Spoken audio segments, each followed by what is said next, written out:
Hindi ka nag-overheat. Lagi mo. Boss, talagang tatalsik ka pag nirib mo. What?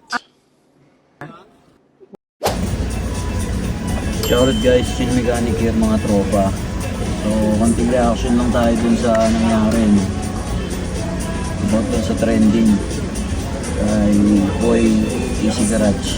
So, si tatay, alam niya yung sinasabi niya.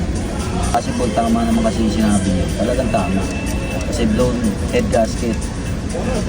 Ano bang nangyayari pagka blown head gasket? Ano nangyayari kasi pag blown head gasket? Ano nangyayari dun?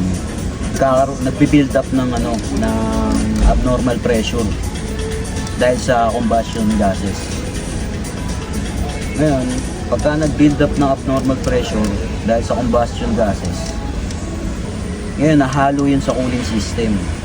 Pagka yun humalo sa cooling system, maghahanap ng lalabasan yun.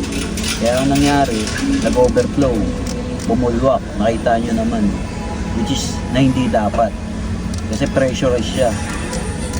Ang nangyari, yung hangin o yung exhaust gases bumahalo na sa tubig, pinipressurize niya. Nakakaawa lang yung mga ganong sistema kasi unang-una bumili ng sasakyan, hindi naman pinulot yung pera, no? Talagang malamang sa malamang pinaghirapan yun. So kaya pagka bibili kayo ng sasakyan, make sure nyo na takbo nyo ng malayo. Takbo nyo ng malayo, tapos observe nyo. Kasi minsan, especially kunyari pagka overheat tapos maliit lang yung leak, doon lumalabas yung problema. Alright, so yun lang, konting tips lang yun. Patay lang ang reaction natin. Stay chill, peace out.